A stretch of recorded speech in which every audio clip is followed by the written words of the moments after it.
Good evening and welcome to the Portsmouth School Board meeting for July 21st. If I could ask the superintendent to please take the roll call. Ed Mayer. Here. Dr. Emerson. Here. Beck DeLay. Here. Patrick Ellis. Here. Kent LePage. Here. Sherry Ann Gary. Here. Dr. Mitchell Schulman. Here. Ann Walker. Here. Leslie Stevens. Here. Lisa Sweet. Here. Linda Burlett. Here. Thank you. If you could just join me for a second for the Pledge of Allegiance. We'll spend about 10-15 seconds thinking our own thoughts for a little bit.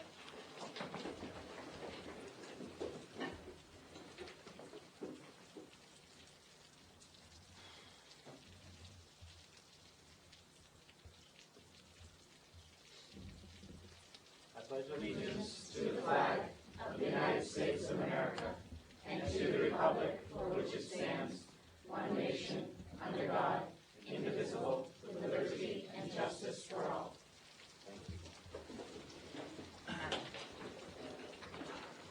I'd like to make a motion that we seal our minutes from our non-public meeting beforehand. Second. Second.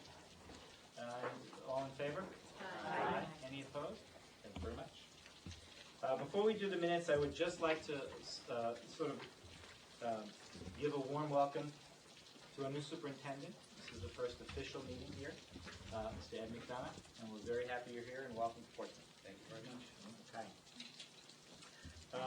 A motion to accept the minutes from June 23rd, 2009. Second. Is there any discussion on minutes? I see none. All in favor of accepting minutes?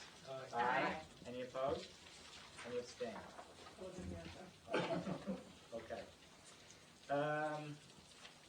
Anybody sign up for public commentary that we know of? So, no? No? Okay, moving on. Right, so we're moving into the section for recognition. So maybe I'll introduce Principal Stokel, John Stokel of the middle school. We're going to talk about a little technology tonight.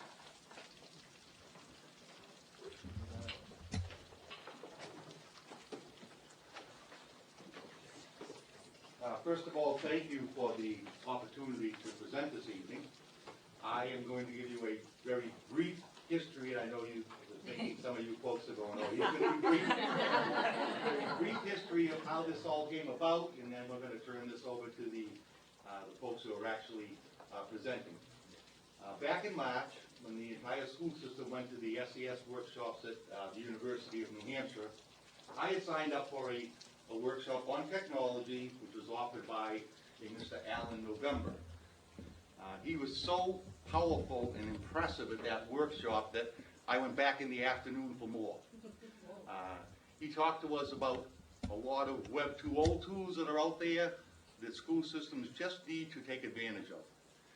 So the next morning I was talking to some faculty members about this new tool I had heard about called a Ning, which also happens to be completely free. Next thing I know, I have teachers who have set up Nings with their math classes and science classes, and then 7th grade Team Voyages, which was working on at the time a unit on sustainability, decided that they would develop an entire team Ning on their sustainability unit. So having said that, I want to introduce these folks. We have Peter Rule, who's 7th grade science. Of course, you know Susan Burrell, our director of computer technology. Christine Questle, who is 7th grade math and team leader. Missy Provost, who is 7th grade English. And Jocelyn Garganta, who is 7th grade social studies. Now the real superstar this evening is our 7th grader, soon to be 8th grader, Mr. Alex McNair. And Alex, it is all yours. Thank you, Mr. Stokel. So my name is Alex McNair. Like Mr. Stokel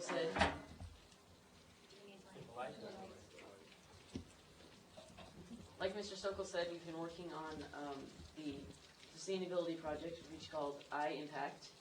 It was over the course of the year, which is the Team Voyager, which is half of the 7th grade team. The purpose of the project was to really teach us, the students, how anybody can really make a big impact, not by doing very little.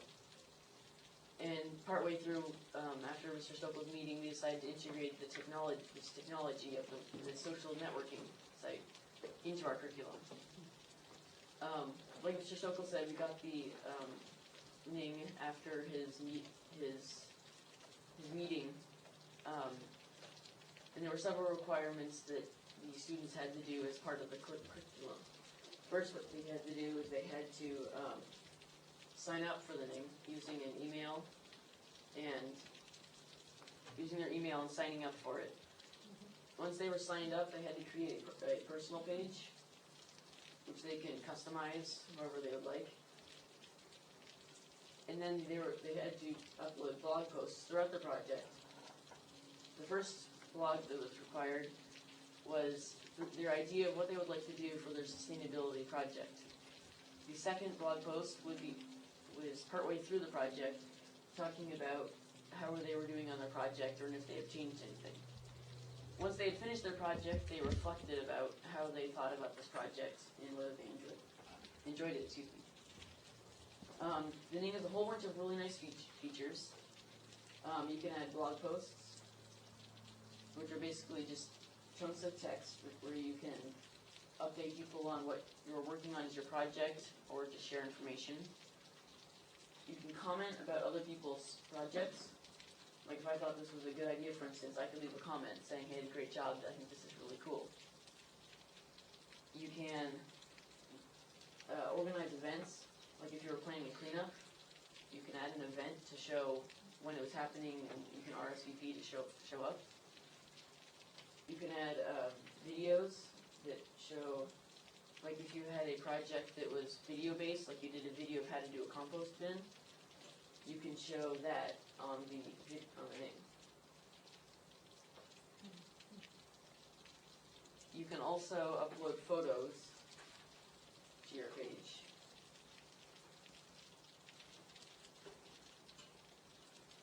Like this person did, showing you their project, step by step on how to make their project. Throughout the Ning process, we were very concerned with safety. There was, to be able to be accepted into the Ning, Mrs. Provost had to verify who you were and then allow you in. There was also no photos of people or full names used.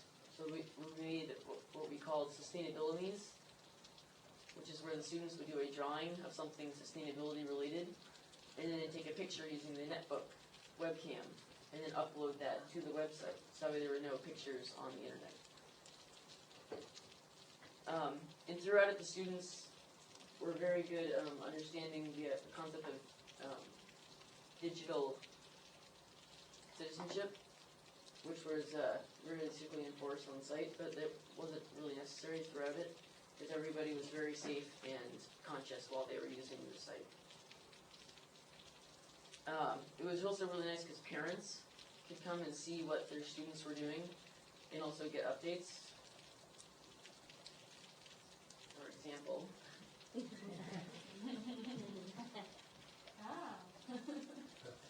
so it's really nice so that way the parents can really be inside of what's happening, as if they were in the classroom, but from their own home. A couple examples of some projects. What I did for a project is I attended a conversation at the library talking about different ways that we can be sustainable or in different ways that we're sustainable in Portsmouth. This person did a persuasive essay about give me a second. This person did a 10-page persuasive essay about global warming, and they uploaded this to the Ning so she could share this with other people. Show you this picture a second ago. This person made a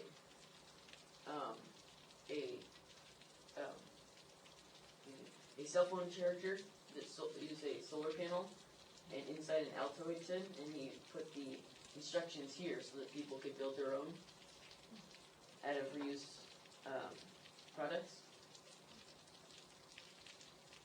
This person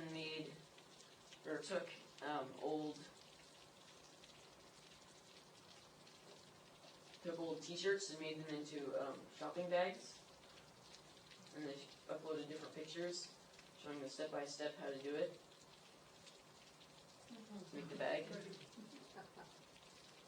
The name was really helpful to students because, in this time period, people are, especially children, are really dependent on technology. They're constantly using cell phones or on the internet. So it was much more comfortable for them to be able to have something so familiar to use. It was also,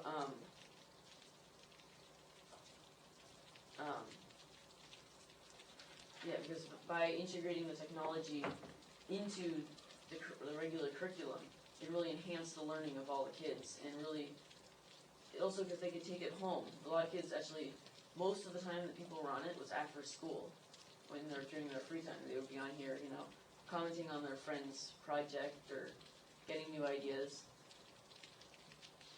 And it was also really helpful to the teachers because it's a lot easier for them to grade it. Because instead of having to do week-long, every day, doing 20 kids going through, presenting their project, they can be, working on it as it goes through, so it isn't taking up lots of school time for presenting all the projects. If it were up to me, what I would really like to add to the district would be the smart boards in every classroom. Mrs. Provost has one in her room, and that was really, really helpful in her class and made things go a lot easier. And it was really interesting and fun to use as well. Also for my project, I made a petition trying to cut down paper used on homework using something I call e-homework. Unfortunately, I lost the petition on the last day of school during presentations. But basically what the idea was is that teachers would email the students home the Word document that they created of the homework sheet that they would normally print out and give it to us. And they would email that home to us, the students. And then we would fill that out on our computer and email that back. And they could grade that on the computer without having to, the paper going back and forth. And after you've done the homework and it's been graded, the paper usually just goes away. And then if there were students that didn't have a computer or didn't have internet access at home, they would still receive the regular printed version, but it would help cut down, I'm guessing, probably about 98% of the paper use of Portsmouth Middle School. And so here's an example of some of my paper that I collected after school. This weighs about 6 pounds, and I threw away probably about another 6 pounds during the school year. And so I worked out that if there was about 600 students at Portsmouth Middle School, that's about 7,200 pounds of paper waste every year in homework, or about 3.6 tons per year. Now if we would use the internet version, there would almost be probably about 98% less paper waste. And that is the end of my presentation. Thank you very much.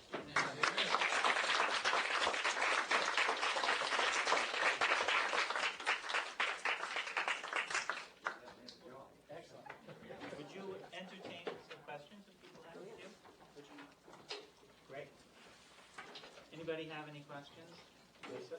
I just want to thank you for coming. I've only known Alex as Alex M, I guess was your name. And I was very amazed by this. I'm a parent on that team, and I think how many students were on participating? 120. No, we had about probably 104 who were part of this.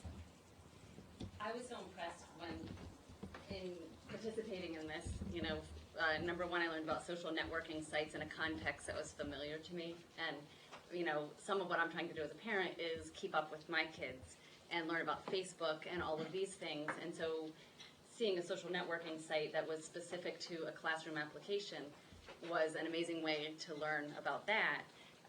And then in seeing, 104 students share their work, there's an amazing variety of work of what they did in this year-long project, and to see the kids interact with each other. There might be a blog post, and like Alex said, you can comment on it. So if you kind of go through a little bit, you see, students really helping each other out and sharing their experiences in a way that I have never seen before, and this enables that. I also could see interactions among the teachers and students. And speaking as a former teacher, I could say something to one student and you're saying it to 104 students. And so I just think the interactions are it takes interactions to a new level. And Alex, I noticed that he had been running workshops, I guess, for the other students during homeroom. And a lot of your work, stood out. And so I'm glad to have you here. So thank you very much. Anyone else? Great. Thank you very much. We appreciate it. Thank you.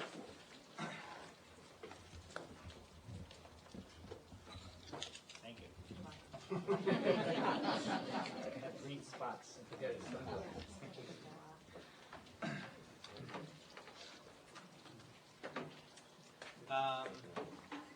Anyone else like to mention anything about NAME, any of the other faculty or your experience with it? Well, I had one set up for my English class this year, and I teach 7th grade language arts, and I mean, Alex can probably confirm it worked really well for the students for us to be able to post class assignments, class calendars. Parents could log on. I know Lisa logged on. She could see, kids could have those links to copies of homework if they lost their paper. In fact, it became a class joke after a while. They'd be like, "Where's the copy?" And then I'm like, "What am I thinking?" They're like, "Oh, it's online," And they knew to go online and they could print off another or just look at it and not print off another, which became valuable. So it was just a really nice way to introduce social networking at this level within the classroom. And before you knew it, kids were starting to ask questions. They were starting to say, "Mrs. Provost, I have somebody put a bumper sticker on my Facebook and I don't know how to get it off. Do you know how to help me do that?" And it was opening that discussion. So I just really wanted to say that I feel the integration of technology and is so important within the classroom to open up those conversations. We have a lot of protection in place with firewalls and security, but at the same time, they need us to educate them as well. So, unfortunately, I couldn't log on to Facebook to help her with that. But, I was glad that, because we had a social networking site available, we were able to start these conversations. I mean, this really is their language and where they're going. It's the way they're comfortable communicating. It's not always face-to-face because they're a digital generation. So sometimes it's easier for them to send a blog, an email, an IM, and reach out to their teachers. So I'm just very pro-technology and wanted to share that. Thank you. I just wanted to comment on the security level, because just also being on the policy committee, I mean, just knowing that you were only using like a first name or, not a complete name, the photos, I have to admit, I really appreciate that part of the security and safety portions of a project like this, where it's going between, parents and other students and, access for however it's available. So I thought that was great. I was very happy to hear that. Patrick? Interested if anyone can comment towards Alex's petition. How close are we to being able to move homework into a digital medium, or at least to this point where it's printed out on an as-needed basis as opposed to printed and handed out to everyone? How close, how far away? I would think that the last time we surveyed parents, which was a number of years ago, we had about 80% who had internet access at home. I think we could safely say that that's probably 90% today, if not higher. So I think it's it's going to that next step. And as it turns out, when we talk about homework, ASCD just came out with their latest publication, which is rethinking homework. So it's something which will be on the front burner with me and faculty, a whole discussion on homework and possibly moving from the paper to email and NINGs. And we're going to see more and more teachers use these social networking programs because, again, students can talk back and forth and share ideas with the teacher, with other students, and it's just really powerful education. From a district viewpoint, we have a lot of teachers using things like Moodle. Now, Moodle is free, but it's a place where teachers can post homework and videos and assignments and all kinds of things. We have people at the high school, particularly, in each department using Moodle. And so I think we're getting there to a certain extent. We're constantly offering classes on that. One thing I have to mention as we go even further in this direction is that as we do more and more on the internet, we need more and more bandwidth. And right now, we're really looking at the budget because it's very close.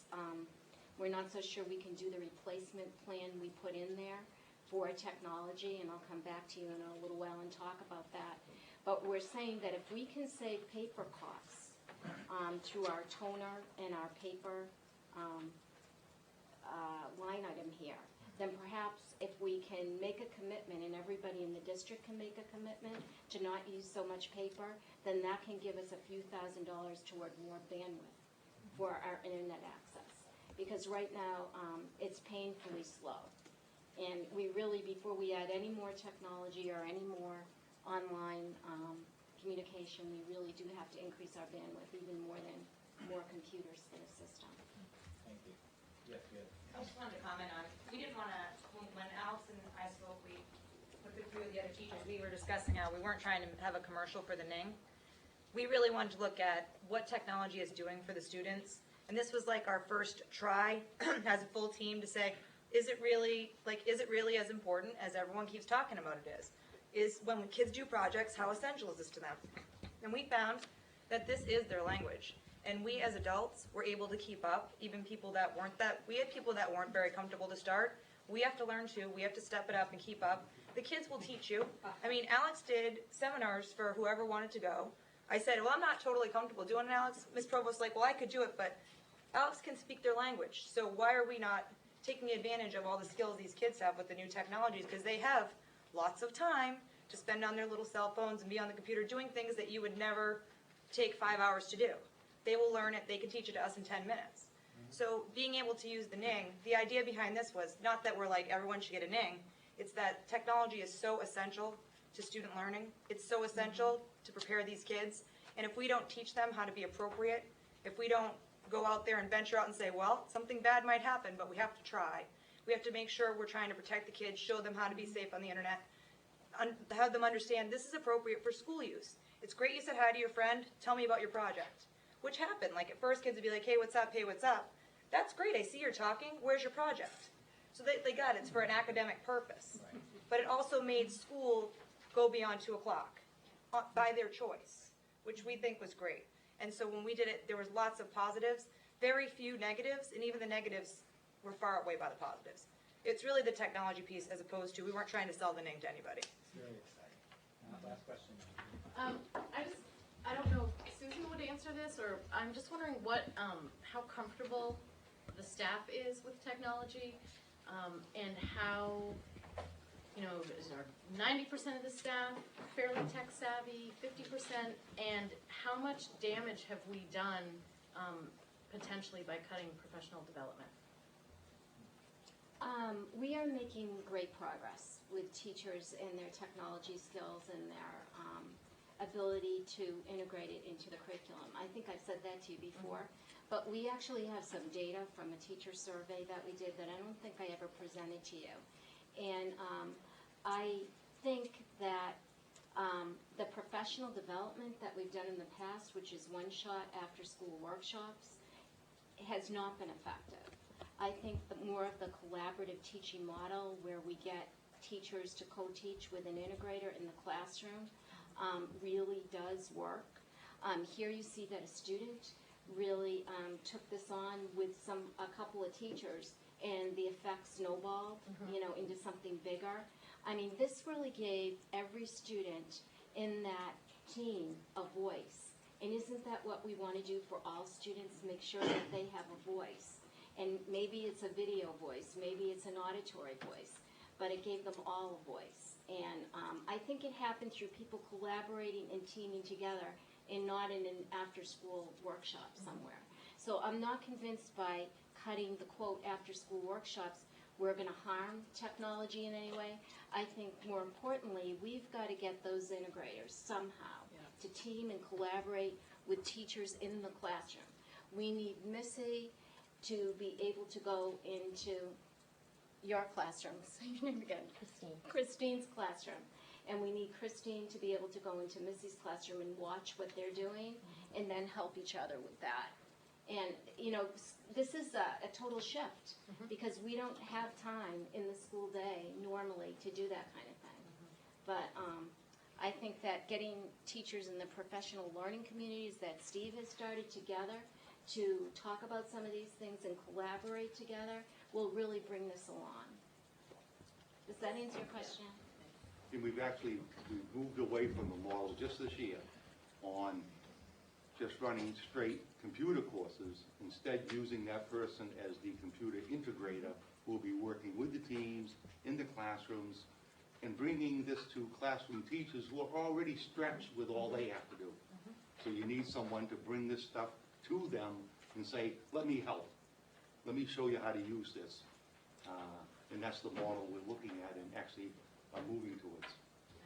So just to reiterate what you said, actually we have listed on our future agenda, although no date has been set, is to have you come back and talk about the LODI survey results, which is really how a faculty, how comfortable are they. So that would be great, maybe in the fall.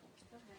Great. And Lisa did ask me to relate it to the vision of the technology plan, I believe, and so I just want to reiterate that the vision that we have in the technology plan states that technology transforms learning in schools when it fundamentally changes the way a school community collaborates in the education of the individual student. And that this NING, this tool, absolutely helps us meet that.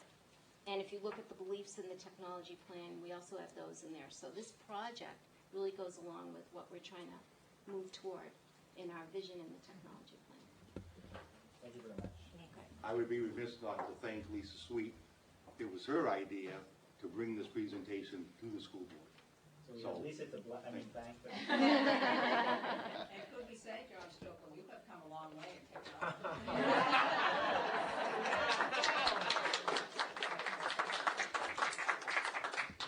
Thank you very much. I think that's a compliment, John, I don't know. Appreciate your coming. Thank you. Thank you for having us.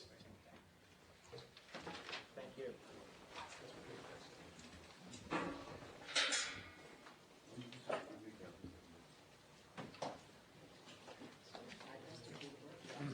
Thank you, Dr. Burrell.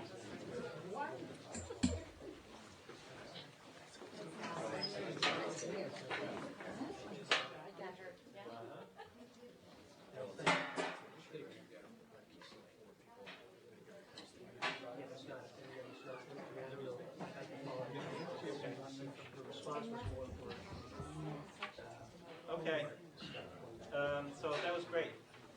Moving on, next we have this new category we're calling the superintendent's report. So I'll turn it over to Mr. McDonough. Thank you, Mr. Chairman. In your packet, you have some items for information. The first, of course, is the Don-Derific newsletter.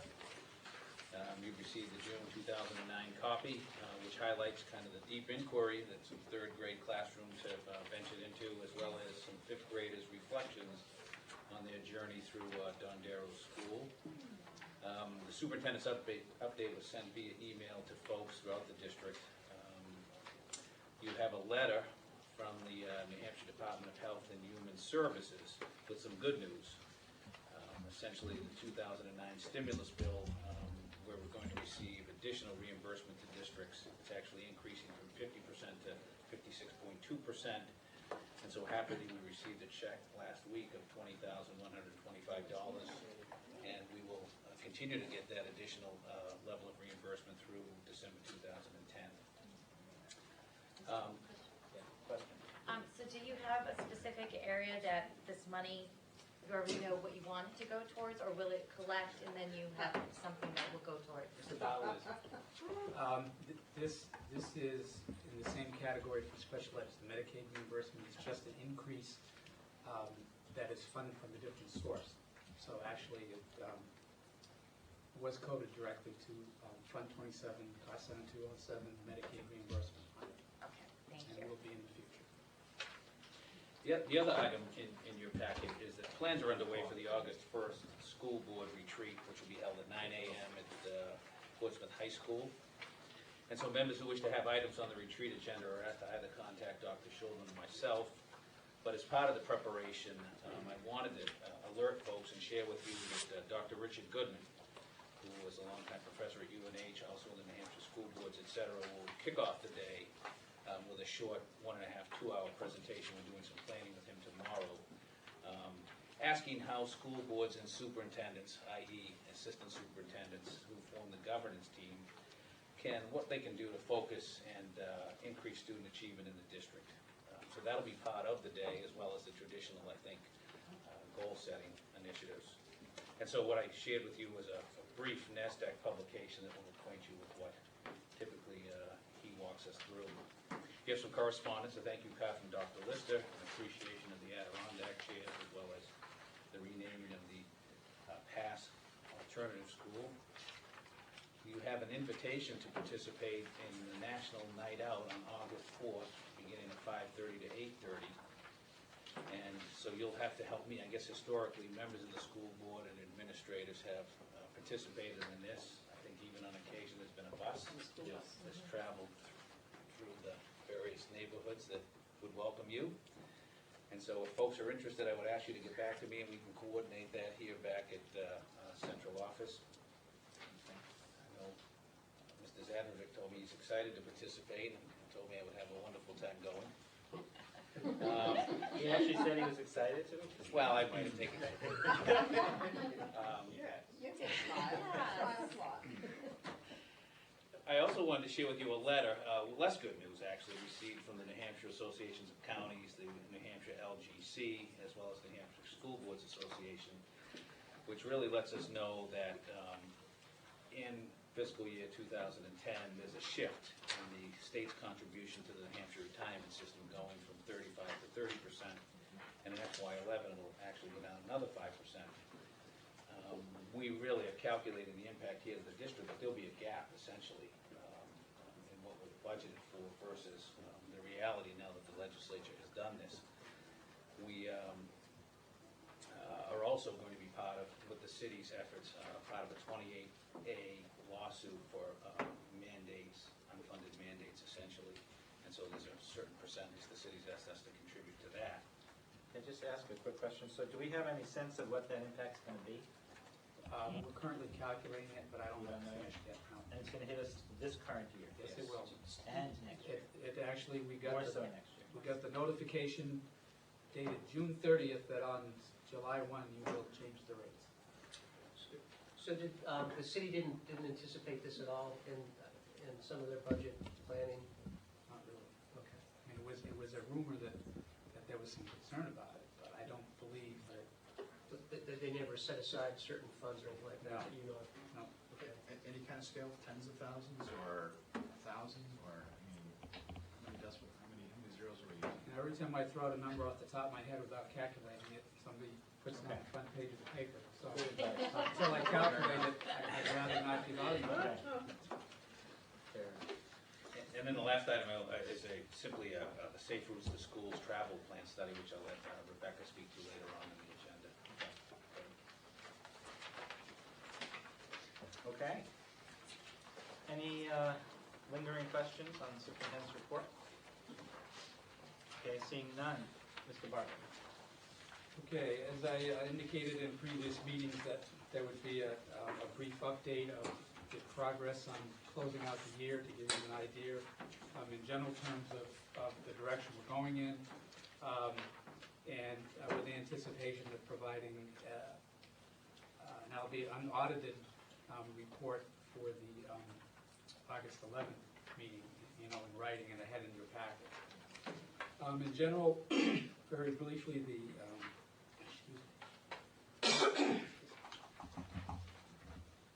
my turn to talk and my voice is lost. General fund, in the revenue areas, we will meet our revenue goals for rentals. There's prorated building aid. What generally happens with the State Department of Ed is you still get the money, but they give you the part that they prorated out at the beginning of the next year. So it's sort of like you're getting part of it in arrears. But so far, we have always gotten the full amount. So right now, that's short because they haven't indicated yet when they're going to give us the second half. But I was told that the money was appropriated and so it would be fully funded. We did receive the impact aid that we used to receive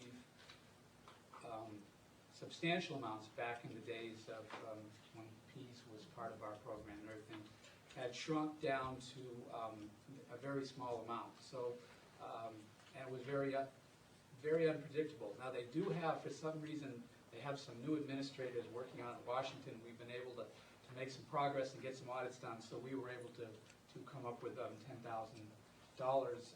in revenue that we didn't anticipate. We don't get to spend that necessarily, but it does, help us with our good graces with the city in terms of contributing to fund balance, which helps fund, things like retro pays and things like that. So, we're making our own contribution and efforts. We did exceed our tuition estimates because we're very conservative in those. There was an increase in students from, I think, 50, so that led us to receive more revenue in that respect. All revenue overages would end up going, to the city general fund as part of the fund balance, like I said, that they've talked about using to fund some of the shortfalls that have come up through negotiations.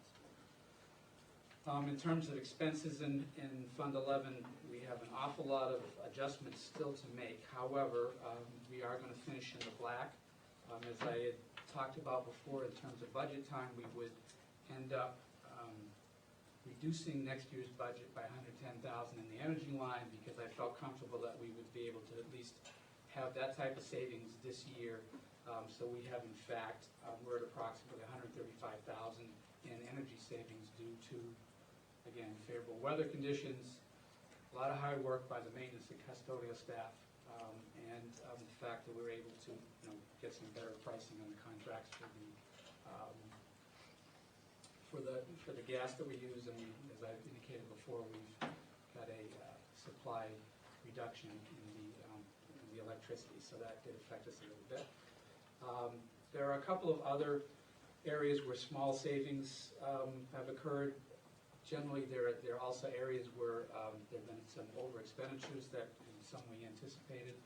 We knew special ed in general would be over, and we knew that there were some issues in terms of maintenance and some activities we were conducting to exercise due diligence at the middle school. So when I get done shuffling everything around, I think that picture will become much clearer for the 11th. Let's see. The next question you probably asked me would have happened to Fund 27, Cost Center 207, which is the special ed tuition and fees. We were, until we got the extra 20,000, we were looking at maybe being slightly under on the revenue side, but this will actually make sure that we're even or a little bit over because it's Medicaid related. We were waiting for some more Medicaid money to come in. We still have some Medicaid receivables that we're working on. It takes a while to process those, so we'll put those in. So based on a 2009 school year expense and revenue situation, I believe Cost Center 207 will come out slightly ahead, which we are able to roll that forward to help the next year. Now that we had because it was the very end of the year and because it came out in the calculations to get them about even, we did transfer over the full $400,000 that we did set aside in the general fund for support. The Robert J. Lister Academy alias pass account, which is Fund 27, Cost Center 206, based on 2009 estimated expenditures and revenues, they're about 1.5 tuition short of breaking even. However, in the past 2 years, they've had a slight, they've been ahead in the past 2 years, so there's a fund balance which will cover that. And food service, before I left for vacation, I ran an analysis to prep for the independent audit. The food service is audited separately from the city audit. And the parting words as the guy went out the door after I'd left was that, yeah, Steve was right, we're just about breaking even. So food service did have a turnaround this year, which was good. Basically, that's the summary in a nutshell. We'll be working hard on the adjustments and outlining all the payables and receivables and trying to get everything aligned so that we can actually give you a written report, one that won't be audited by the auditors, but that will, it will be the one that will be giving the information to the auditors to do their work on in August. That's correct. Okay, Rebecca, thank you, Steve. How much are we giving back to the city this year? I haven't finished that calculation. Okay. And then you had mentioned the Lister Academy Pass. Where is the money going to come from to make that change? On letterhead, on... Letterhead, she would have to order letterhead anyways. Anytime there's a change in the board or a change in superintendent, the letterhead has to be ordered. So I'm not thinking that is going to be as big an issue as was first thought. The only issue that we would have is changing the signage, and we're working on, to see what we can come up with for possibilities. I think at the end of this week we have a sign designer that's going to come and take a look, and then we'll go from there and see what we can do. I have no idea at the moment what budget line that would come from at this point. Okay. Questions, anyone else? Okay, thank you very much, Steve. You're welcome. Okay, so moving on to some old business. Actually, I believe what we really need to do is we need to take a roll call vote on the renaming of the past. I think we took a voice vote at the last board meeting. So could I make the motion? But by all means. I move that the Portsmouth School Board honor the outstanding work of Dr. Robert J. Lister by naming the Portsmouth Alternative Secondary School the program known as PASS, the Robert J. Lister Academy. Second. Okay. Any discussion on this before we take a roll call vote? Okay. Rebecca Remison, Yes. Dexter Lake, Yes. Patrick Ellis, Yes. Ken LePage, Yes. Sherry Ham Garrity, Yes. Dr. Mitchell Schulman, Yes. Ann Walker, Yes. Leslie Stevens, Yeah. Lisa Sweet. Yes. Thank you. It's unanimous. So I have a couple of things about updating where we are on the middle school project. So let me begin with the timeline. So it seems as if August 10th is the date that has been set for a presentation, public hearing by the City Council. JCJ Architects will be invited and they will make a presentation to the City Council that evening, and then there'll be a public hearing. And the final vote, as it stands right now, will be August 17th. So that's good news. Can you say the date again? The public hearing will be August 10th, and the vote by the City Council on the second reading, at least as it stands right now, is August 17th, is my understanding. The good news, which I think we all learned yesterday, I learned yesterday, was about the cost of lifting the deed restriction. All along in this process, we had always had this plug number put into the budget, which was $2 million. And so the price of that came in at $590,000. And what I'd like to do, because I was watching it on television last night, listening a little bit to the City Council, being a little confused about, so what's the number going to be when they vote for the bond? And I just want to reread the motion that was made by Rebecca and passed by the board. I'm trying to quickly look at the date on that. In January, because it answers that question for the City Council.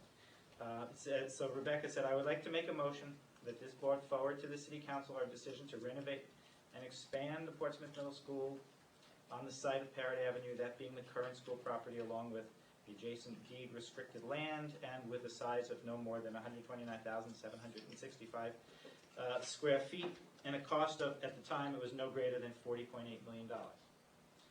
In addition, and this is the piece that I think the City Council needs to hear, is that I would add that if the cost of lifting the deed restriction is less than the $2 million line item included in the budget, that the actual bond reflects that decrease.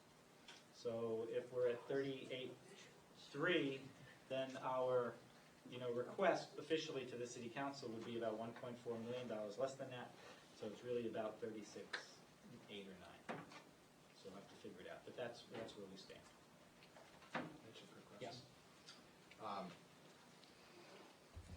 And I'm asking because I simply don't know the answer. If the intent of that money is to replace the field, No, it's not No, quite right. it's not. The intent, the money is not meant to be spent necessarily on building a field. It's actually on some recreational replacement for the field. some No. recreational decision. It's recreation. Recreational fund, it can go to fund our recreation program in the city? It's a pool. Okay, I don't know that I have a question then. Okay. Really, my concern is that if somehow the city council feels that the money needs to be used to replace the field, whether, not necessarily for the school, but replace the field for the public, just concerned that suddenly it's a lot less money, is it enough to actually do a Well, replacement there's money in the budget to replace the field. for use of the middle school? There's $750,000 in the budget to replace the alumni softball field. Okay, Right? well, That's in the budget. Yes. Do you think it's worth it that we revise our proposal to specifically revise our bond recommendation to the new number, now that we know what this number is, so that the city council doesn't have any question about the money that we're asking for? Yeah, I don't know, personally, I don't know if we need to take a vote, but we could certainly have, yes, what? Totally agree with that. Well, the reason I was ask just going to say we should have the is, superintendent contact the city manager and let them know where that number is, based on the motion we already had made.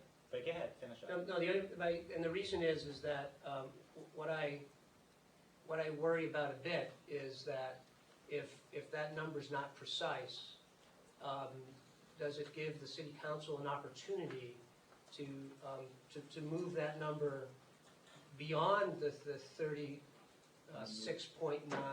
million? You mean lower? Yeah. They have the right to do whatever they want. No, I understand, but I mean, now that we know, because the vote we had before, in fact, was before we knew other stuff too. But that was also 7 months ago. And it would just seem cleaner to me that we have more information that reduces the projected cost by 3 or 4%, which is significant. Whether procedurally it makes sense to take a formal vote, and when JCJ is presenting our plan, it matches up to the 36.9. There's a line item there that says Pierce Land, fair value of $590,000, so that it's just clean. It seems to me Are you, the right approach, but. make a motion? Well, when I throw it out, I mean, if there's a. I mean, I think if a copy of our motion be sent from the superintendent to the city council. It's not a financial audit. I'm sorry. Go ahead. That's okay. I mean, we originally asked for 40.3, and we know that it's come down, and it's come down again. I think they can do the math, that they can subtract the 1.6 in the reduction, and I think we just communicate with them and let them know we're thrilled, it came in less. This was our original amount, because they're not beholden to bond our 40.3 or our 38 point or our 36 point. They can choose to bond, whatever they want. So I understand, but I think if we just communicate, if our superintendent just communicates that this came through, I don't think it needs to be this big procedural. Okay. Ann, Leslie. I'm curious to know whether JCJ will have another number for us. It's been a bit of time. Our last information was April. The last papers I have about figures are April, and there may be something further with that. Yeah. In anticipation and preparation for that meeting, I've been, emailing and talking on the phone with representatives from JCJ. So we are probably going to have a face-to-face meeting in the next week or so to be able to discuss this. And also, the secondary reason for that meeting was to introduce the new superintendent to the team and do our best to apprise him of any issues and bring him up to speed, if you will, although I think he's pretty much there anyways, but, to meet those folks. So at that time, if I have an indication that, something like that might occur, then we certainly can get that information out to the board. So And that's just also, changed. wasn't there a possibility that the date could be the 5th? They were going to check with JCJ on that, that's what I heard last night. But, That it was either the 10th, But yes, and exactly, but that's now going to absolutely be on the 10th. definitely is the 10th. Right, and I'll get back to the city manager Yeah. tomorrow with that. Okay, thanks. I absolutely agree with Dexter. I think that I think the possibility is there that they could change the number. That should be our number, and I feel like we should be driving that to some degree and being really clear about what we're asking for. You're right, they don't have to choose that number, but we should be the ones, I think, saying this is the number that we arrive at, and this is why. And I agree with Dexter that it should all match up and line up, and if our 2 million needs to change to 560 or whatever the number was, I think that we should do that, and it should be a more formalized process. And I would, reiterate that, I think it's incumbent upon us as a school board to name the number. And based on what we know and the work we've done, and to not just let them do the math, and let anyone do the math. We need to inform the public, what the number is and why it is. Drive the process. Yeah. And I'll say that I tend to agree with the idea of a separate vote as well, particularly if the question already came up with the city council. Had the vote, had the 40.8 not already changed once, so that motion doesn't quite match up already. Maybe if that motion still matched up, maybe it'd be okay, but two different numbers in that vote are now a little bit different. So I'd support a motion to vote to move a specific number forward that encapsulates the $509,000. well, I don't know the exact numbers. So if you want to be exact, then we need to know the exact numbers. Mr. Chairman, I do think, though, it's a number that's in flux. And so setting a vote tonight to say a number when we're going to meet with JCJ, and there'll probably be more changes along the road, as you move along. I think it's a bit of a moving target. So I would caution you against the vote tonight. It could change in a week's time. When is our next? I understand the What desire to make I it clean. suggest is that after we meet with JCJ, Yeah. to the extent that they're gonna bring back any revised numbers, that we as a board meet before the August 10th, because I just feel pretty strongly that as we have more information, it's appropriate that we incorporate that into our formal recommendation, because fundamentally the vote is recommending to the city council to bond X number of dollars. And right now, what we've effectively voted on is something less than 40.3 million. But what is, I think that's fair. I think you have the August 1st retreat. You could post so the meetings so and I take would that up. suggest if that the information. JCJ meeting is scheduled before August 1st, that at our August 1st retreat, we have as part of that agenda. Yes, Ken. I caution to do it during the retreat. I think then your retreat, and I know I'm not going to be there. And I would like to voice in on this at that time, because I do think we have to look at the numbers. We have to look at the chronological numbers, because we've got to remember, we started at actually 51. No, we actually started at 51 with this group. So I want to make sure is that your retreat then does not become your retreat, and it becomes a discussion point, whether you meet prior or just after that August 1st. I think you should leave a retreat as a retreat. But I agree that tonight, plus it's not on the agenda, that's not fair to the public to get the information out. I know we're even doing filming and broadcasting later, but I caution parliamentary that we follow process. It'd be post it, even if it's a special I meeting. propose a for now. special meeting before August 10th, when we have. Well, we could do that. Let me just think through the dates.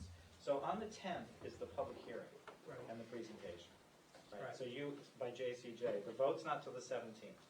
It would make sense to have a school board meeting before the 10th. 'cause we have one Ideally, on because the 11th, JCJ will be right? presenting the most current numbers. And it would seem to me that Okay. it would be nice if those numbers are consistent with what we have recommended as a board. So I'd say, yeah, there seems like a majority of the board would like to have that, like, just by looking at who's speaking up. So would you like to set a date now? Well, I think it's driven by Steve, when you guys are going to be meeting, you and Ed are going to Right. be meeting with JCJ, and I don't know if you know that date yet. Actually, we don't know the date because Okay. we have we have one engineering report we're waiting for that we want to discuss at that meeting. So as soon as I find out when the date of that engineering report will be done, Right. then we'll be able to set a So meeting with let's just JCJ. say that there will be a special meeting called sometime between August 3rd and August 7th, some night that week. Is there any logic to simply moving our August 11th meeting up a week?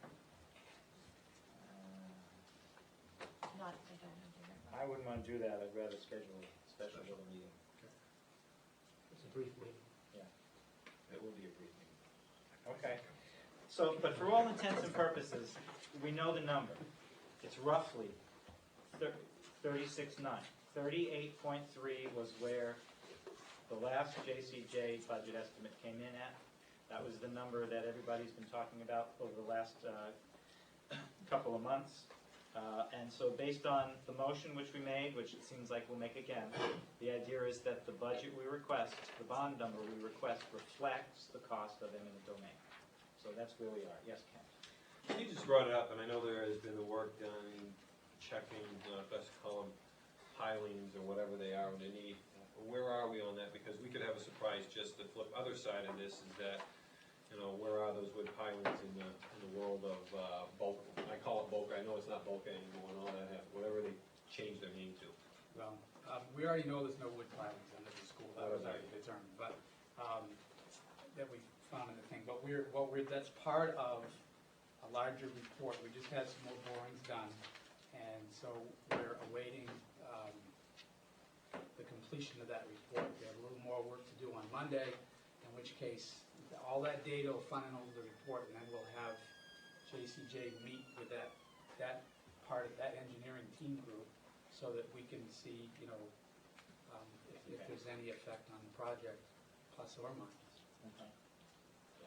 And I understand that that work that is being done will be reimbursable as a part of the scope of the Yes. project, but What I- is that coming out of the contingency line already, and will we understand sort of the magnitude of that work, No, of the when cost you of put that in the work? application for the reimbursement with the state, there was a line that said, what's your estimated district costs? So the work being done to date is not going to come out of the bond money. It's going to come out of district fund, and some of it has come out of district funds. So we will have, that will be able to be added to the reimbursement number, so that the reimbursement over time will take place. Just before we move on, there is one other issue on the middle school I'd like to just address briefly. I have had some conversations with some of the maybes of the city councilors, and I think that some people have a concern that they're hearing from their constituents that there's a whole bunch of hidden secret extras that are being thrown into this project, or that may be thrown into this project. Specifically, no, not air conditioning, no. Specifically a parking garage and a second gym at the middle school. Because they've always been talked about as being separate bond issues. Now, I tried to be clear, those are not school board issues. We are not asking for a parking garage, nor are we asking for a second gym. I think it needs to be clear that everyone understands that the money, that what we're asking for is already everything that's on the table in the proposal. The extra parking lot, garage, or anything else is really an issue that of the city council, by the city council, for the city council. Our proposal, as it went into the state, correct me if I'm wrong, we have already solved our parking problems. Because we had a meeting with the city manager and representatives of the library board and the school board. And there's an agreement that the state has already approved that went in terms of all of the parking issues, of us finding our 99 or 100 spots. Some on premises and some permitted street parking during the course of the day. And sharing the lot in between with, as good neighbors with the library. So if all went in as it is today, we're all set from our side. Parking's not an issue. So I just wanted to be clear that nobody thinks that there's anything extra special, hidden secret that's going to be thrown in by the school board. Because we're satisfied with the proposal that's already in. And it may be worthwhile when JCJ makes the presentation on August 10th, that they both address the parking issue in some level of detail, but also maybe point out that there have been other discussions outside of this school board talking about other projects, such as the parking garage and maybe a second gym, that aren't relevant and aren't part of our plan.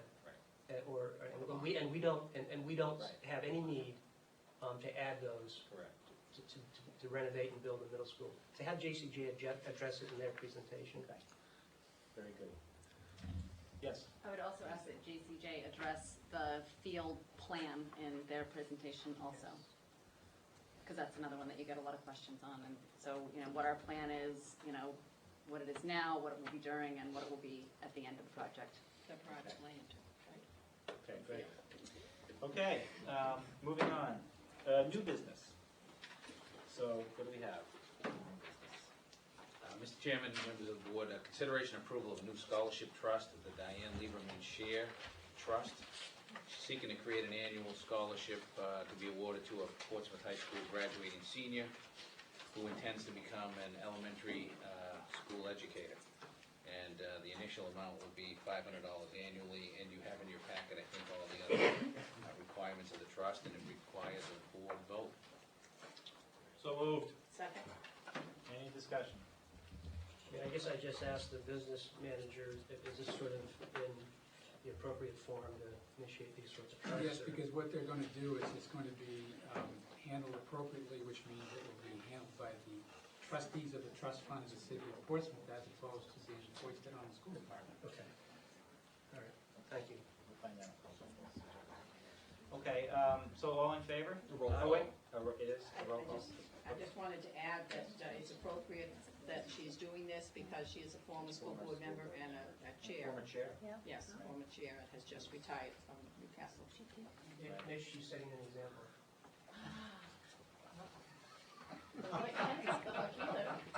Okay, so we have a motion. My fun's already there. We have a motion, and we will do a roll call. Put it in. Rebecca Remington, Yes. Dexter Lake. Yes. Patrick Ellis, Yes. Kent LePage. Yes. Sherry Ham Garrity, Yes. Dr. Mitchell Schulman, Yes. Ann Walker, Yes. Leslie Stevens, Yes. Lisa Sweet. Yes. Very good. Follow up, letter of appreciation from the board to Diane. Yeah. Okay. That'd be nice.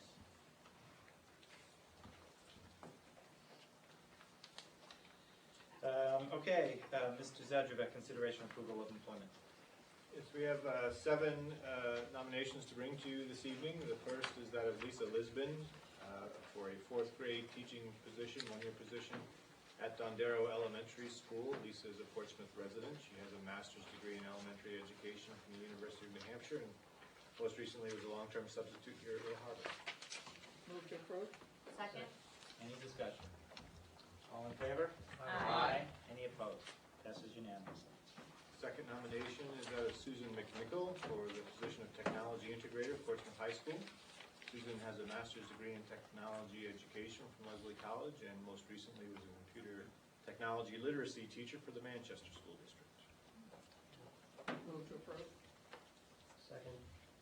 Any discussion? All in favor? Aye. Any opposed? Thank you. Next is the nomination of Carolyn Morris Finn for a position of Spanish teacher at Portsmouth High School. Carolyn has a bachelor's degree in Spanish from Granite State College and most recently was a Spanish teacher at Timberlane Regional High School and also a long-term substitute for us at Portsmouth High School. Great. So moved. Second. Any discussion? All in favor? Aye. Any opposed? Passes unanimously. Thank you. The next nomination is Jeanette McDonald, French teacher at Portsmouth High School.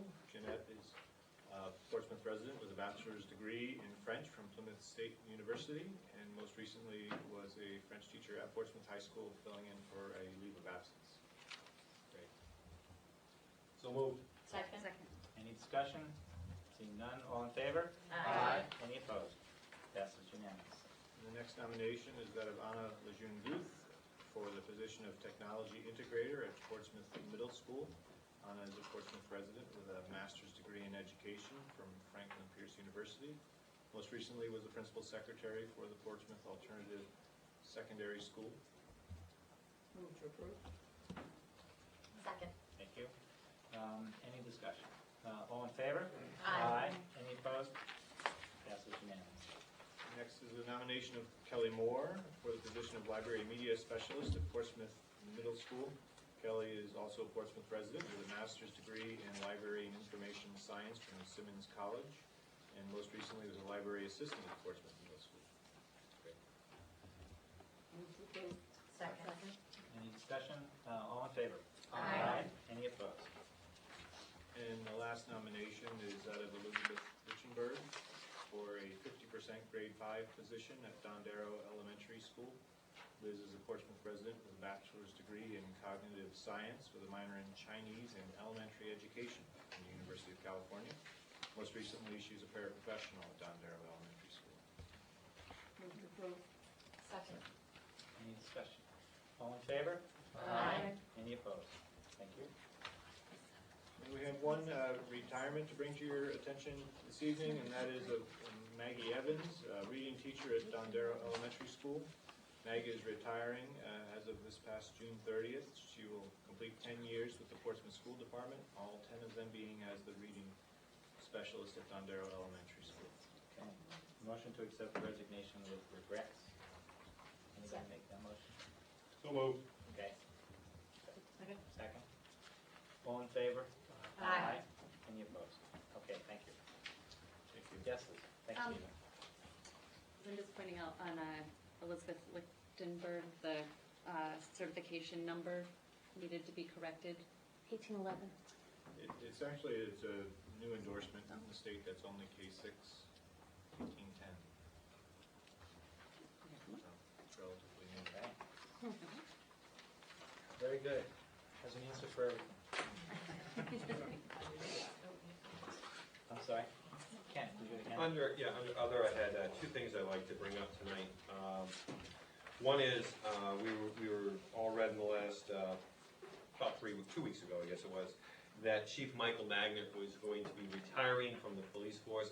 This board, in my time on it, has had an outstanding relationship with the police department. I contribute to that, to Chief Magnet's working with the schools, working with the superintendent, working with the students and his force. I would like to make a motion of a letter of appreciation for his due diligence, making sure our schools were safe and that he was there when needed for the school system. Thanks for my great idea. So there's motion and a second. Any discussions? I would just absolutely reiterate what Ken said. My experience with Mike is he's one of the, he has the highest level of integrity of most people I've ever met in my whole life. It's been a pleasure to work with and to know personally as well. So. Okay, all in favor? Aye. Any opposed?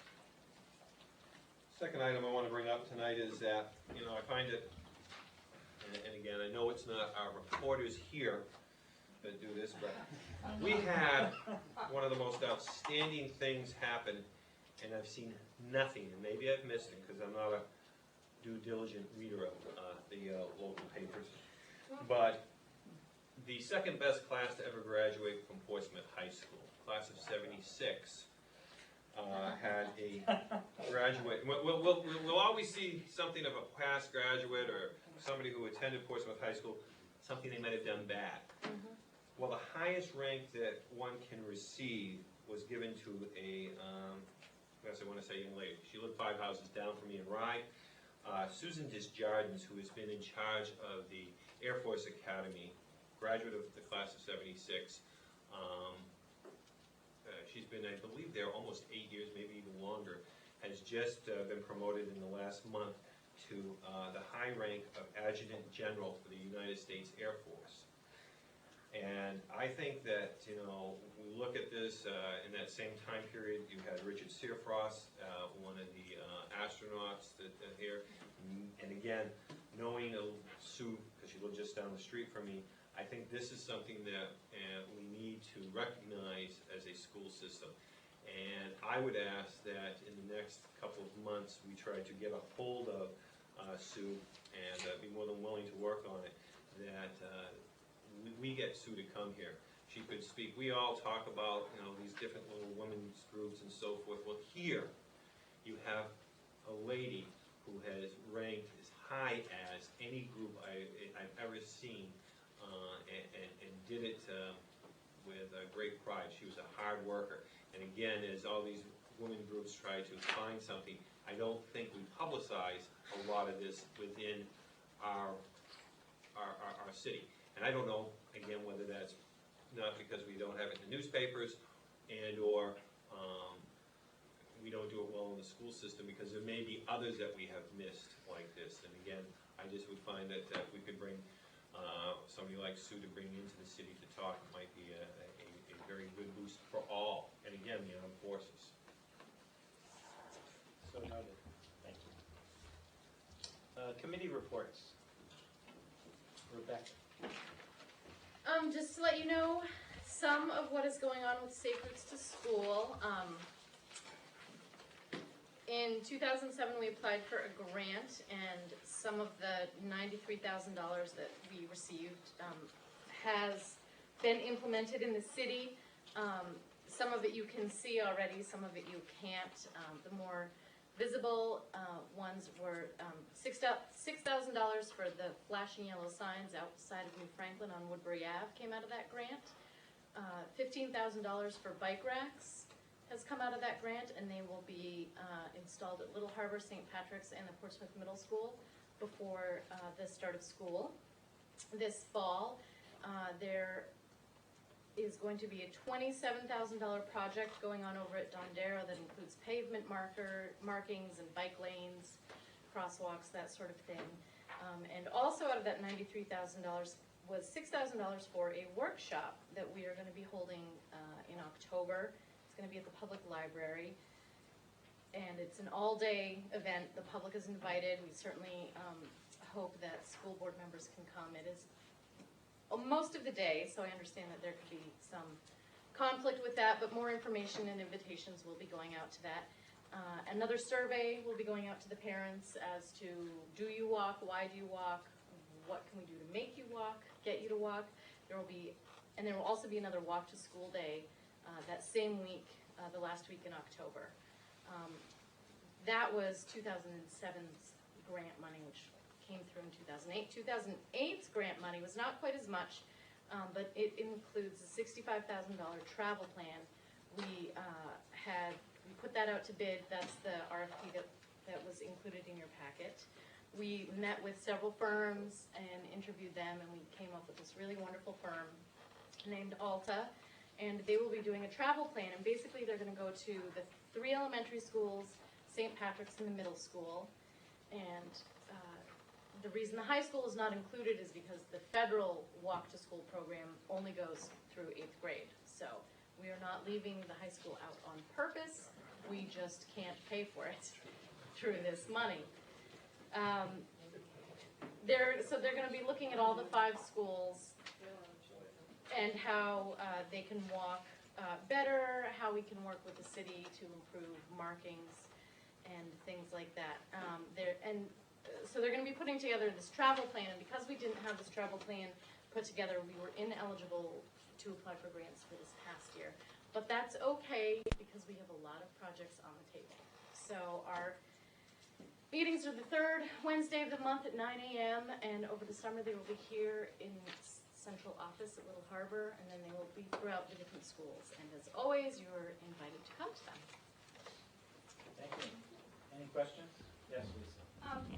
will the group be looking at, in conjunction with what I hope will be the soon-to-be construction at the middle school, will the group be looking to try to get sidewalks on the rest of Parrot Ave, or try to find some grant money to help fund that so that that whole avenue has sidewalks leading up to the middle school? And obviously, we could work with the whole construction piece. Right, yep, JCJ is definitely gonna be, invited to be part of this, travel plan, and part of the course that we're holding in the fall, is to really talk about that, and we're having the course at the library.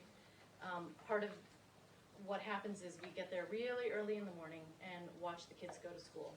And then at 2:15-ish, at the end of the day, two, we will watch the kids leave. And so that will be a chance for the community to have input. This firm will also observe that, and JCJ, I hope will be able to be there. I don't know what the recommendations will be from them, but that's certainly an option. Dexter and Ken. Rebecca, just a quick question on the timeline. It's changed. Obviously, it's changed. So it's about a 4-month effort, and it kicks off, when did you say? April changes to August. Okay, so you're kicking it off in August. Yep. So we should see results before year end. Yes, yep, From this. April becomes August, and then August becomes December in your timeline. Okay. Yeah. Thanks. Yeah, I just asked Steve on the side, and I don't know, Rebecca, whether it was within your group or when they were doing Crossroads. With Crossroads and Wamisit, there was supposed to be some funding set aside in the city for safety for the students to come back and forth between Wamisit and Crossroads. And I hope that hasn't gotten lost, because that's been an issue that goes way back ever since Crossroads opened up, making sure that the safety of those students was provided. And again, even if it isn't, the money wasn't from your group. Right. I know somebody in Yep. the development of Crossroads with their refurbishing, there was some Yep. allocation there to make sure they could get, I believe it was going straight across, but it may, again, it was with Wamisit also. Yeah, I know, I think that discussion has been around longer than the Safe Routes to School Committee, but that's an excellent, but that goes to the high school. So it's not part of our committee. Yeah, but I think it was for our students utilizing the school systems and so forth. I believe it was. Safe Routes to School is very specific that it's K through 8. But I do remember years ago there was a discussion about that, but that might be through the Housing Authority. It might be that. Or CDBG, but, that would not fall under. Yes. Rebecca, one last question. Do you know if there's been any discussion about the intersection or the crosswalk on Miller and Lincoln? Yes, there has been a lot of discussion. And is there any plan to do anything there? Well, that's part of what this, this travel plan will do, will be to address key areas, and then we've hired them to come up with the solutions, because they're much smarter in this in regards to us. So if they come up with solutions, then do we have the funds to implement those? That's a really good question. I don't know the answer. I don't know how the implementation would be funded. I have a feeling that once we have this travel plan, then we can apply for more grants to implement these specific projects. Is there a way that we could at least get the crosswalk repainted there? I mean, is that something that your group can ask for? It is, yep. It's taken a very long time to get bike racks. You still don't see them. You should see them before the beginning of school. The wheels of government. We apply for, we still haven't implemented things from the 2007 round of grants. What happens is we apply for it, months and months go by, then the state says, sure, that's wonderful. We then, if it's something that we need to put out to bid, we do that. If it's something that Public Works can just do, then they need to go back to the state and say, well, you said we could do this, we now want to do this. Can we do this? And then more time goes by and the state says, yes, you can spend the money we told you we'd give you. So it takes a long time. The intersection on South and Miller, there was a lot of complaints about that. There was a couple children hit by cars, that my neighbor was hit by a car there. And so there were some improvements made to that intersection. Do we know how that happened and what made that happen? Was it simply that there had been accidents there and kids had been hit? My fear is that this intersection on Miller and Lincoln is the same situation, because people come up and over the hill and they're going so fast, there's no light, there's no indication that there are kids in that crosswalk. And kids cross there, and big trees, and they cross there 4 times a day, and it's a very scary intersection. And now you can't even see the crosswalk painted, and I noticed that, those green pedestrian signs, there isn't one coming from one direction anymore, there's one from the other way. Right. But is there, that is one of those intersections that it really, we need to do something about it now. Yeah, it's a combination of traffic and safety. That corner does come up in our discussion a lot. Hopefully, by December, we'll have a citywide travel plan that will implement, these things, and that is definitely on the radar. You can always go to traffic and safety and request that they have Public Works repaint that crosswalk. I just wondered if your group had any sort of inroads in how to get that stuff done quicker. We can ask that it be part of our grant money.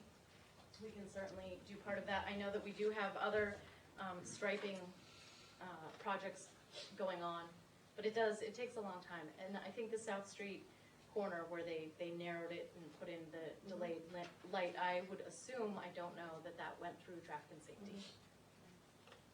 Lisa, you got one question? Yeah, I was just gonna, that intersection is right near my house, and, we have gone to traffic and safety about that, and I think anything that Safe Routes to School can do, as well as people going to traffic and safety, they've done a speed survey, and they say that a majority of cars are going the speed limit, so they might not be speeding, but they are going too fast, and so, maybe Safe Routes to School could flag that as maybe Miller needs to be 20 miles per hour like South and, some of the other streets in town.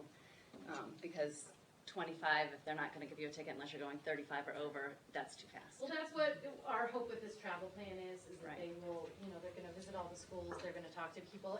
And again, if there's a particular issue, our meetings are open to the public, there's always a public commentary section, and I think if there's enough people, asking about a certain issue, then we will certainly take a look at that and then perhaps write a letter of support of looking at that to traffic and safety. So. It seems like since we're the school board, that's a huge issue though, that Safety of yeah, the safety of kids and that particular one, and maybe there are others at other schools. I don't know of one at the high school because, well, there could be, South Street, but there's a crossing guard there. There's no crossing guard at this one. And we have elementary and middle school kids crossing there without parents because they're walking to school with no parents. So what was the response to traffic and safety when you brought it up? Well, I haven't brought it up for a number of years. At one point, the speed limit was 30 on that road, and they years ago lowered it to 25, and then they put in the road buoys, which was minimally effective. So I think the superintendent can look into that and get an answer for you. Okay. Great. Thank you. Okay. Thank you, Rebecca. Food services negotiations. That's on there. Who's to talk about that? Just quickly, it passed last night. I was unable, none of us were able to make it. I tried to make that. Amy was very good in giving me a call yesterday, and I got stuck. Yeah. So I was a good hour and a half late, and but it did pass. I watched it, and again, that's one less contract. I believe that gets us down to one contract, right? Yeah. Within the city. Oh, well, I'm sorry, within the school department. School department. Okay. Great. Under the committee reports, I do have one thing I brought up at the last meeting. I want to apologize. I said I meant Young Women's Group before, but here we have this in regards to Dwayne Frank. And as I mentioned before, and the Portsmouth High School quarterback publishes the Portsmouth Football Boosters Group is asking that they name the press box after Dwayne. I make the statement that that'll be the first time we put a plaque on something that hopefully will hold up. But I talked to Dwayne as early as tonight. I've known Dwayne a long time. I think you should know that Dwayne has been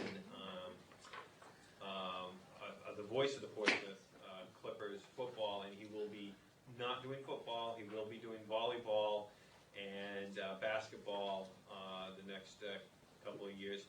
But he's decided that due to health and so forth, the press box is not an area that he should be in. And he goes back to 1965. There are very few in this room, probably Ann may be the only one, which is WBBX. That's where he began. You don't even remember BBX? Say no. You don't even know? Say no. You don't remember? I know, I remember BBX, which actually was owned by Kurt Gowdy. Kurt Gowdy owned that, and several times he actually hired Dwayne to do that. So the Football Boosters is asking the board for a formal vote tonight. They are going to recognize Dwayne on opening night. It will be Dwayne Frank night for the first home football game. But they're asking that the press box that he has been in since 1978, even prior to that doing some spotting, be named after Dwayne. And it's a sad thing because if you know Dwayne's voice, he does speak through a lousy intercom system, makes every student sound like a super athlete. So again. If I could, just to follow our precedent, if we could just put this on for the next agenda, we'll vote on it then. If anyone has any things to think about between now and then, that'd be great. Okay, so we'll put that on the next agenda. What's the date of the first game? Do you know that, roughly? I think it's around the 7th or 8th of, it's the first Sunday after Labor Day, so we will make it for that. All right. I think it is the 7th. so you Yeah, said I think it's but if we're meeting on the August 11th, we will be fine to get that in. And we'll start on a plaque for it anyway. So that's all there is on the agenda. I just want to say, for future agenda items, I think Mr. McDonough mentioned it earlier. If you have any issues you'd like to see on an agenda, actually what I would recommend is you send both of us an email. Okay. Ian? I just wanted to mention, this is the Committee for Sustainable Practices. We're presently working on a policy for zero waste for future activities, events in the city. This will be a policy for the City Council. And so I'm just giving you a heads up on that. And I expect you all have done the carbon challenge. Yes? Do you need more bookmarks? I'm going to check online. So the paperless homework would fit within this policy. Well, the bookmark was just to help you out. The rest was just to go online and do it. So, okay, thank you. So that's my update. Anything else? Motion to adjourn? Second. All in favor? Aye. Any opposed? Thank you very much.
side, it's a widening and a demarcation to allow for a right turn lane, especially for the evening commute.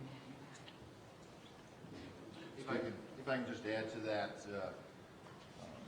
currently the situation out there is as Bartlett Street comes into Islington, it is aimed at the CVS parking lot versus what we consider would be a more appropriate teeing up of the intersection is moving it slightly to the south and lining it up with what is Jules Court, used to go directly into the old city yard.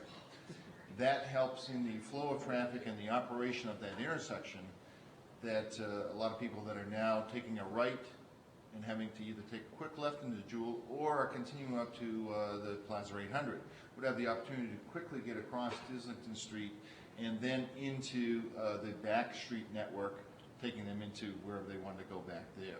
So there's a number of advantages of lining up Bartlett with Islington, primarily for the safe traversing of that intersection and the efficiency of moving traffic through the intersection.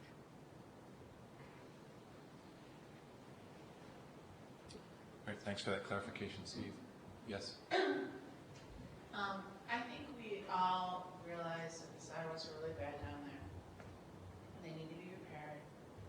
I think that the traffic slowing, we've seen it work, great things like over at Woodbury Ave.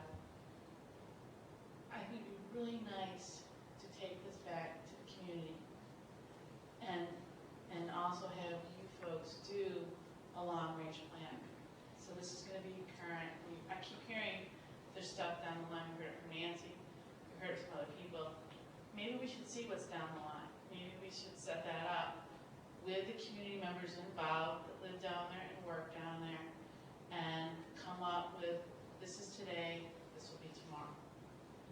And then come back and then let's really look at it. But I would really like to see a long-range plan with all the great things that you guys put forward before. Maybe we can't do all of them, but maybe we can do some of them. And I also think part of that plan is you have to remember when you're developing, and I agree with Sandy, we need to look at the whole area and what the look is going to look like. I agree that the plan to make this draft plan and have these guys have to deal with it is very difficult. So if we could do that so that we could see what people are thinking long range and visualize it ourselves, that'd be great. Thank you. Was there a hand over here, sir? Yes.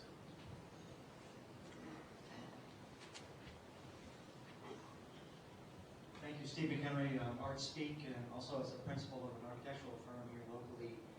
It seems like a unique opportunity for the planning here to work with the planning that's currently taking place with the master plan.